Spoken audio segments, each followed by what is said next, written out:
Hello, everyone. This is Rowan speaking. I'm here with the lovely Lucy Bainbridge.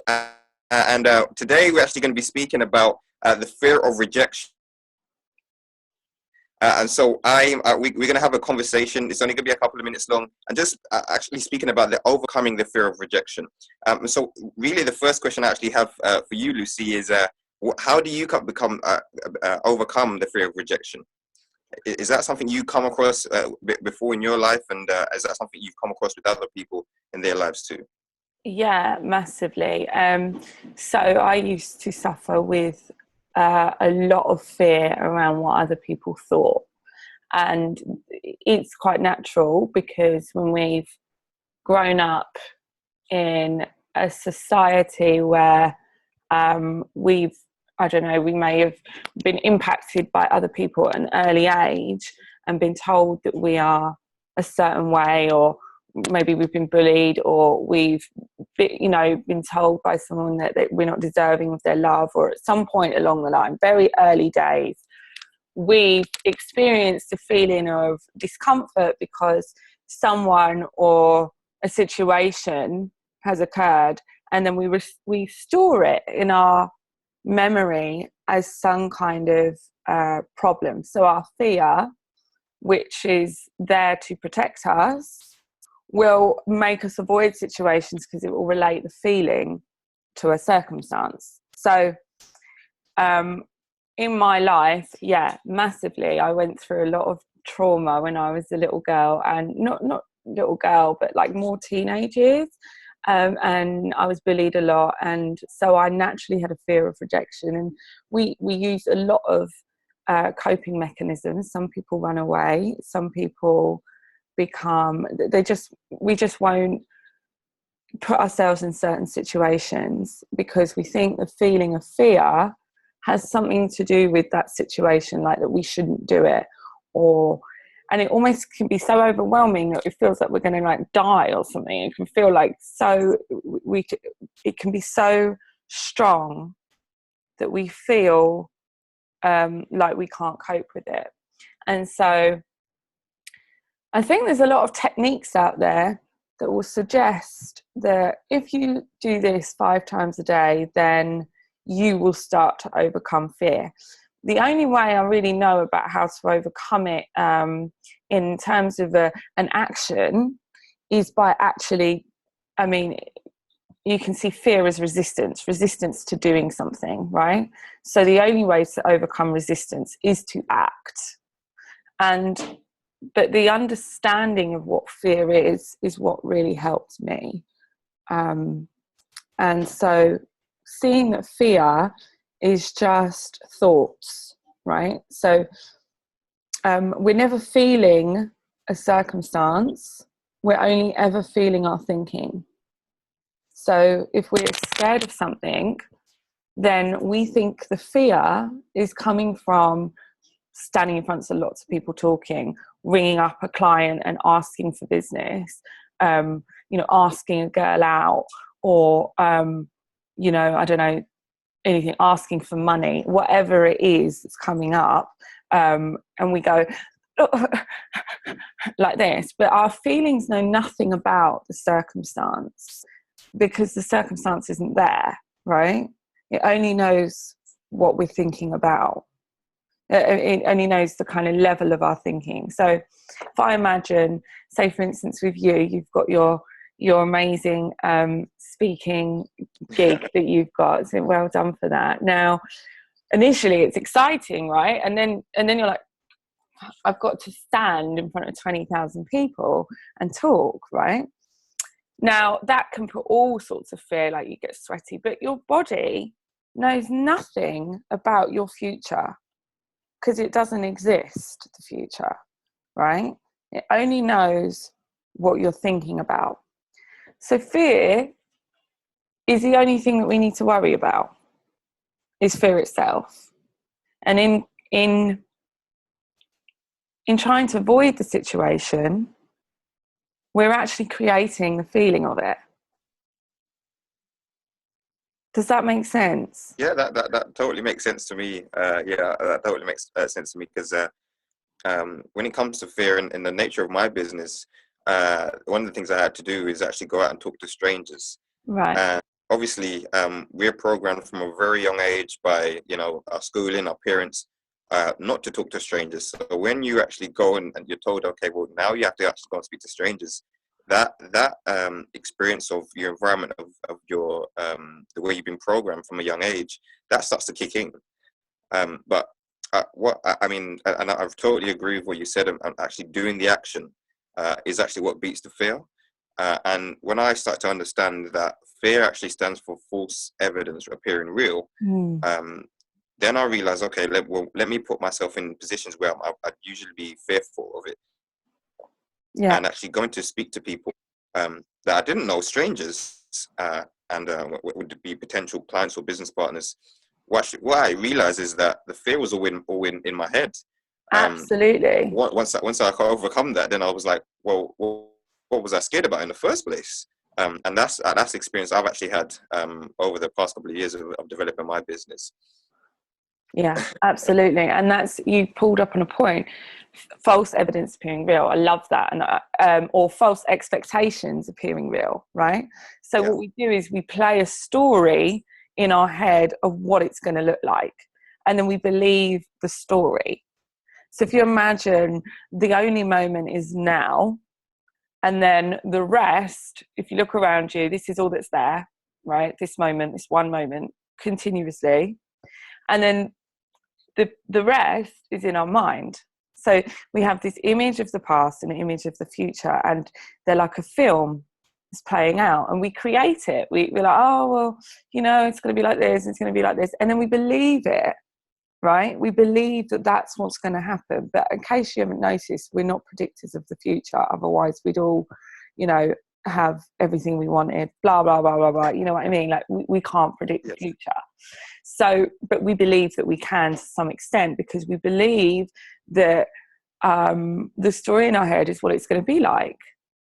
But it's an illusion. So when you said false expectations appearing real, it literally is an illusion. It isn't. And the only way to see for yourself that it's true, that is an illusion, is to go through it, and you find the obstacle isn't there. It doesn't come because there is no future, right? There's only now. Yeah. And whenever you're present, and this isn't a technique, it's just a fact. Whenever you're present, you're okay. The only fear comes when we're living in a future expectation, and it never comes. So it's like two different realities going on, the one in our head of the future and the one that's actually there in front of us now, moment to moment to moment to moment. And our feelings only ever know what we're experiencing in our head in the moment. They don't know anything about the future. They just know the level, the quality of our thinking now. So rather than seeing, this is something I've come to understand, rather than seeing our feelings, our emotional state as telling us something about the outside world, like what's going to happen next week, or what happened yesterday, or what that person said, or what happened 10 years ago when that person pushed you over, whatever it is, whatever, rather than seeing them like that, we can see them as a signal to tell us how well we're seeing our life clearly in that moment. So if you're feeling bad, it means you've got rubbish thinking. It knows nothing about. So what we usually interpret it as is, don't do that. Yeah. Right? But what it's saying is, you're not perceiving this correctly, because fear is an illusion. So it means you're not seeing the reality of the situation. And there's a great quote. Well, I don't know if it's a quote, but I'm paraphrasing, but Marianne Williamson is someone that I follow a lot. And she says that love is the reality. When I say love, I don't mean romantic love. I mean the energy of goodness, of love, of oneness, and of abundance and happiness. And that's the reality and fear is the illusion. So when you do finally get the courage to go and speak to this person, no one does attack you. No one is gonna and the only way you are ever going to experience someone's negativity is via your own thoughts, right? We can't experience anything unless we think it, unless it's coming through our thinking system. So when it's not in our awareness, it isn't there. So basically, we're only ever going to feel our thoughts. We're never going to feel our circumstances.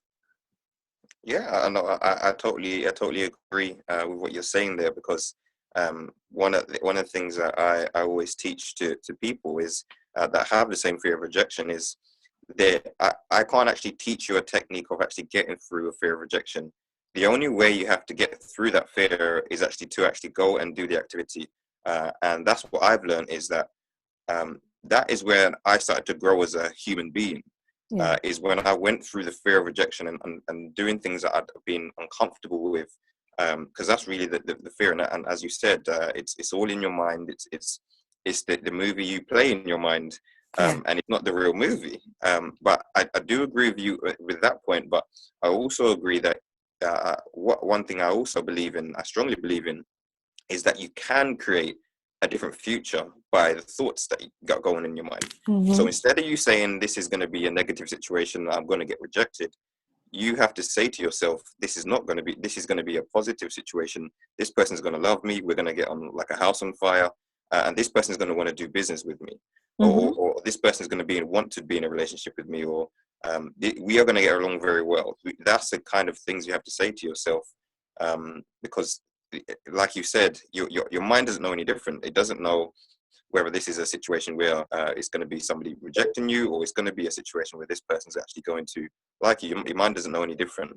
And one of the things, I listened to an audio once, and it was talking about your subconscious mind doesn't know any different. And he said, well, when you're sleeping and, for instance, you have a nightmare, maybe you start sweating and you actually jump out your sleep, even though you're in the comfort of your own home.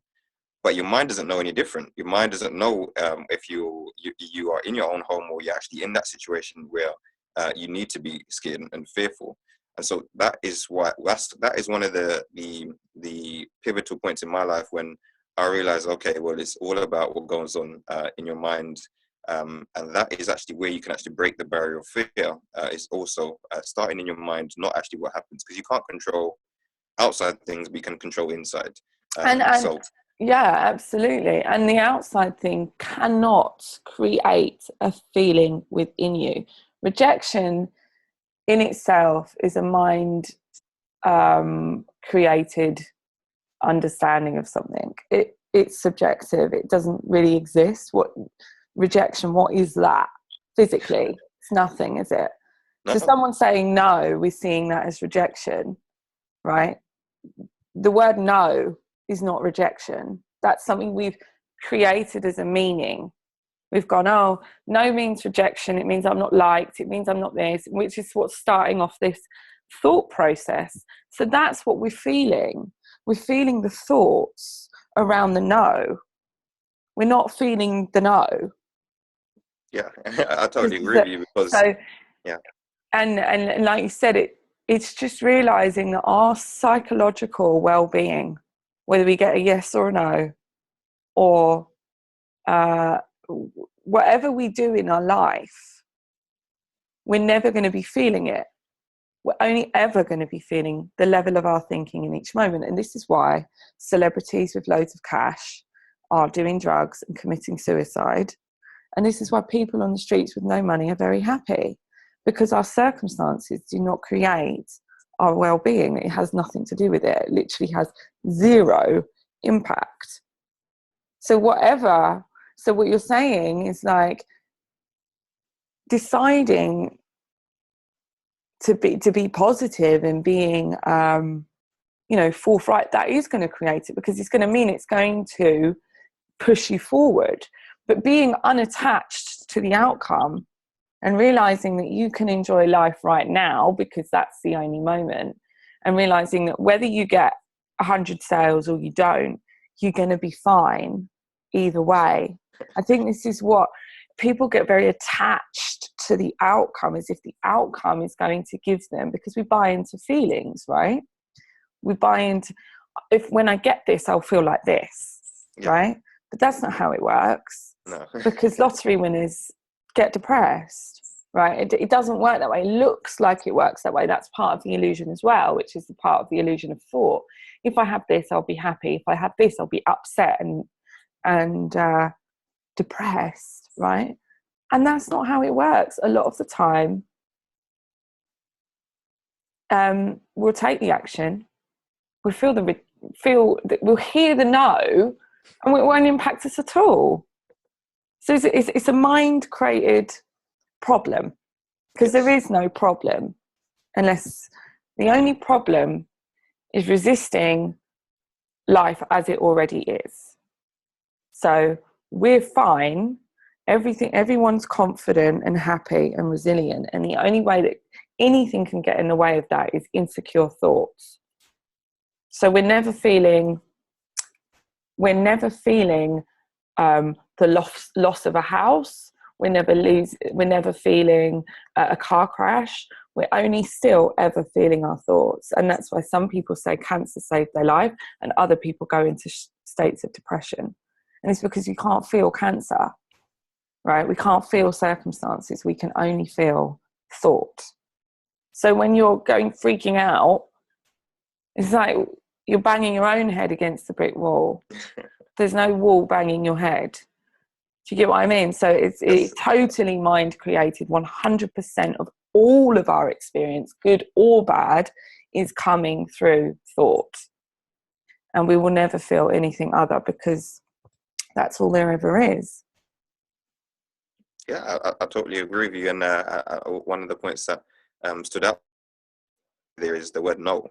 Because it's really the meaning that you give to it in a circumstance you're actually talking about the word no. Because somebody could ask you if you're hungry, you could say yes or no, but no doesn't mean anything. You don't feel like you're rejecting that person, they're rejecting you. Yeah. It's really just in the circumstance and how you use the word is how it would make you feel.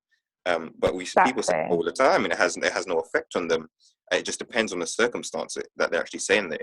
Yeah. And that's where they actually attach the rejection to the word no, when no is not a word for rejection. Yeah. And exactly. Exactly. And you'll notice, and I've done it with loads of things, when we do go into sales, especially in a network marketing situation, you get one and actually it makes you fired up because you realise, oh, well, that was all right. And then you go for the next one. So it's just starting a lot of the time, because when you start, you realise, oh, the feeling is when I'm thinking. It's not when I'm in reality connecting with someone else, explaining something else. It isn't that. That's not what you're feeling. You're only ever feeling the trauma before it, right? We can't experience no. Like you said, the meaning, all of the meaning of every single situation in the world is in the head. All circumstances are totally neutral. They don't have meaning. It's our mind that adds meaning. So, this could be explained 1,000 times. But the thing is it's so subconscious. It's so deeply ingrained in us. So we can understand this stuff intellectually, but then we'll go to do something and our body goes like this. And then we're like, no. And it's like, that's why this stuff needs to seep into you bit by bit by bit. And one is by acting, but then the other way is to be coached or to invest in books and to literally continue, because we're conditioned the other way. So most marketing, for instance, and media and storybooks, like, right, this whole thing about when you have this, you'll feel like this. Yeah. So like when the lawn, that lawn fertilizer, like growth stuff, like they portray this guy as having the best lawn, right? So this feeds into the man's egos. If you get this fertilizer, you're going to be like the best man in the world, and it's like, and then you're going to feel like a king, right? And so they're selling fertilizer and they're attaching feelings to it, And this Yeah. is what marketing does, right? And it's so funny. And it's the same with like storybooks. When you get the man, you will live happily ever after, as if happily ever after exists. So this is like deeply conditioned in us. It's so deep that reprogramming it has to come from a kind of insightful new way of seeing it. It can't just come from you have to kind of get it, like, and the penny will drop one day. Oh, it's me, it's my fault. You know what I mean? It's like, it can't just be told it has to seep in. And this is why it's good to get a coach, and it's good to continuously read this stuff, and bit by bit, and this is how it's been for me, you just, certain things don't bother you anymore. And certain situations, like me with my videos, my God, I used to have panic attacks about doing them. It's just me and my iPhone. What am I scared of? It's me and my iPhone. But I used to procrastinate around it, like, oh my God. And I used to get frustrated. And I used to, like, the first few videos I did, I cried because out of total frustration, because I would watch it back and I would hate it. And and all of this is just me, right? It can't be anyone else. There's no one there. And the iPhone hasn't got any power over me. No. An iPhone, right? So it's like, that is an example of how totally our thoughts are like a special effects movie. Feels like it's coming from somewhere out there, but it's always coming from our mind. It's always coming from our thoughts. And the realization that whatever happens, we're okay. We're okay now. Yeah.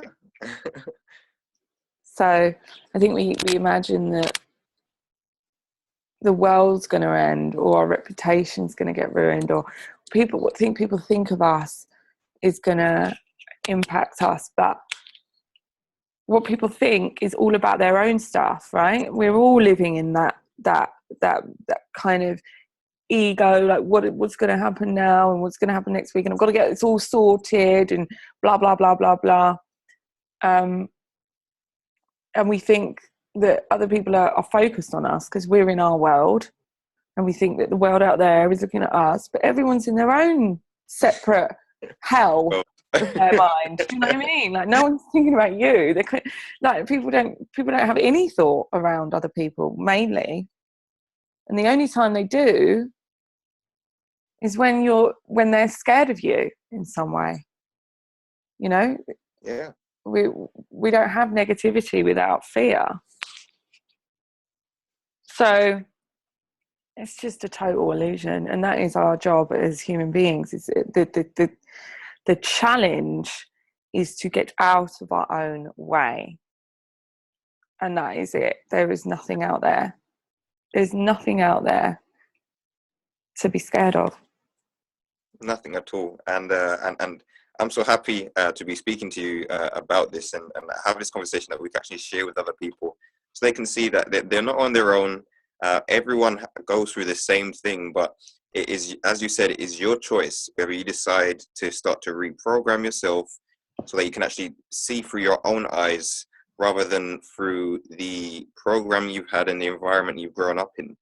And then you can actually start to think through your own thoughts, because really, these thoughts haven't come from you. It's come from the program you had from other people, your schooling, your parents, and maybe your past people that have been influences in your life beforehand that have actually given you these thoughts that make you think these are your own thoughts, when really they're not. They're the programming of the years that you've had beforehand, being from other people. So I really want to thank everyone for listening to the lovely Lucy Bainbridge and sharing your insight on this topic of the fear of rejection. And tune in to our next video, because we will be doing another video soon. I believe we will do, and to speak about other topics of other things that have been challenges for other people's lives as well. So I thank you all, and I look forward to seeing you soon. Thanks, Rowan. See you later. Take care. Bye.